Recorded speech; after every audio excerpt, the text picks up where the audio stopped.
Pria ini memiliki tubuh atletis. Tiba-tiba, ia merobek kulitnya dan berubah menjadi omong botak. Ini adalah jas ketampanan. Orang yang memakainya akan menjadi tampan dan mengubah hidup pria jelek. Si gendut bernama Taruko ini tidak lahir tampan, tapi ia pandai memasak. Semua masakannya menggugah selera, tapi ia sering diremehkan karena wajah bodohnya. Hari ini, Hiroko datang ke restoran. Ia mau melamar menjadi pelayan. Semuanya kaget. Taruko keluar dari dapur dan menolaknya. Ia tidak berani mempekerjakan wanita cantik. Tiba-tiba, Taruko bersin. Ingusnya terbang kemana-mana. Tapi, Hiroko tidak menghindar. Taruko terharu. Ia akhirnya mempekerjakan Hiroko di restoran. Hiroko begitu ramah dan baik hati. Taruko jatuh cinta padanya. Ia tersenyum pada Hiroko. Hiroko yang imut memutarbalikkan dunia Taruko. Hari itu, Taruko memberanikan diri dan menyatakan ia suka mata, hidung, dan bibir Kyonin. Bahkan rambutnya juga. Tapi, Kyonin malah marah dan pergi. Taruko gagal total. Meski dulu ia pernah berhasil. Tapi kali ini, ia tidak mengira Hiroko berbeda dari gadis lain. Tapi, yang salah adalah Taruko. Karena ia jelek. Taruko merenung di taman. Tiba-tiba, seorang pria memberinya kartu nama. Toko jas itu adalah solusinya. Taruko pergi ke sana dengan penasaran. Ia berdesakan di bus dan tak sengaja menyenggol seorang wanita. Wanita itu memandangnya dengan jijik. Setibanya di sana, dua pria menyambutnya. Mereka tiba di kamar rahasia. Tiba-tiba, bos memamerkan jas ketampanan, produksi toko mereka. Dengan memakainya, Taruko bisa berubah menjadi sangat tampan. Taruko penasaran dan mencoba. Ia masuk ke boneka.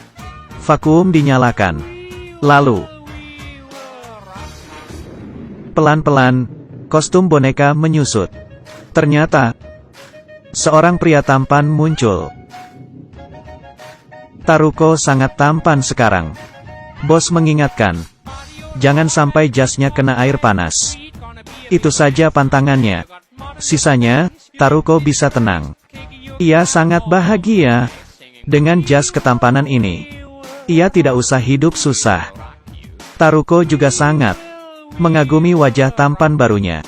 Setelah memakai jas itu, dalam sekejap masa depannya berubah. Di bus, ia kembali menyenggol wanita yang sama. Tapi, kali ini, ia malah tersenyum lebar. Ternyata, orang menilai dari tampang. Taruko menoleh. Para wanita histeris melihatnya. Ah, dia melihatku. Pesona Taruko para wanita di bus. Ia tiba di kafe. Pelayan terus menatapnya hingga kopinya luber. Wanita-wanita di sana menggandrunginya. Di jalan, ia bertemu seorang gadis yang memberinya tisu. Taruko mengambil tisu itu. Tiba-tiba, puluhan wanita mengejarnya. Mereka ingin merebut tisu bekas air liur Taruko. Saat ini, ia berkata, jagalah kebersihan. Taruko merasa pesonanya terlalu besar. Ia sangat gembira. Lalu, ia menabrak seorang pria. Pria itu adalah manajer agensi model. Melihat kelebihan Taruko, ia ingin merekrutnya. Suatu hari, gadis gendut datang ke restoran untuk melamar pekerjaan. Taruko tak meremehkannya dan langsung mempekerjakannya. Meskipun gendut, tapi kerjanya cekatan. Ia langsung membaur. Taruko mengaguminya. Malamnya, si gendut, Hon juga ikut lembur. Tiba-tiba, tangan mereka bersinggungan saat mengambil kacang. Suasana menjadi sangat romantis. Esoknya, Taruko berubah jadi tampan karena ingin jadi model. Bosnya sangat senang. Bosnya mengusir model lamanya dan memotret Taruko. Taruko langsung terkenal. Ia lalu bertemu dengan model cantik bernama Rai. Taruko yang humoris membuat Rai tertawa terbahak-bahak. Rai sangat menyukai Taruko. Hubungan mereka semakin dekat. Malamnya, Rai mengajak Taruko ke rumah. Taruko yang mengandalkan jasnya pergi ke rumah Rai. Perasaan mereka tak terkendali. Lalu, Taruko mandi. Tapi, wajahnya membengkak. Ia lupa pantangan jas itu. Saking girangnya, Taruko melepas jasnya dan mengendap-endap keluar. Ia meninggalkan Rai sendirian. Sesampainya di rumah, ia langsung menjemur jasnya. Ia kini terlalu bergantung pada jasnya. Ia juga menyarankan Hon untuk membeli jas yang sama demi merubah nasib. Hon marah sekali. Ia merasa kecantikan orang berasal dari dalam. Hari itu, Taruko tidak memakai jasnya. Ia berdesakan di kereta. Kereta bergoncang.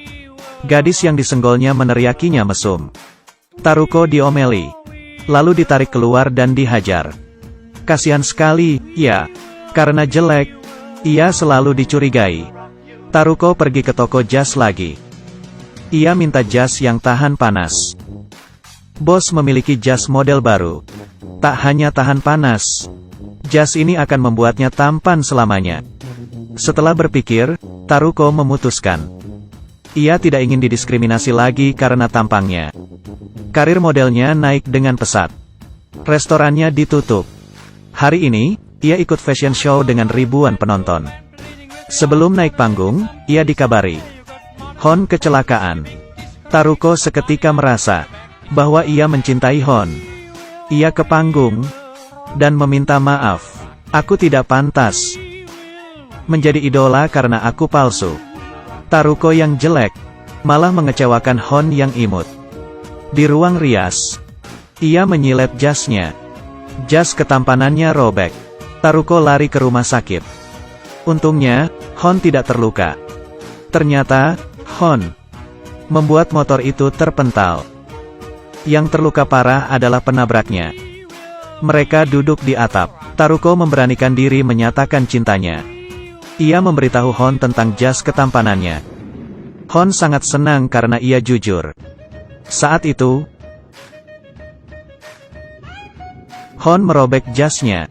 Ternyata ia adalah Hiroko. Hiroko menolak dicintai karena penampilannya, melainkan karena hatinya. Hiroko menggunakan jas itu untuk mendekati Taruko. Hiroko ternyata juga mencintai Taruko. Film ini berjudul The Handsome Suite, yang menceritakan realita dunia. Rupa seseorang tidak mencerminkan hatinya. Orang yang jelek juga memiliki sisi cantiknya. Jangan lupa mempercantik hati saat mempercantik rupa. Stigma di masyarakat tentang penampilan harus kita lawan. Oke, ceritaku sampai di sini. Jangan lupa like dan follow. Aku Kaki Minyak. Dadah.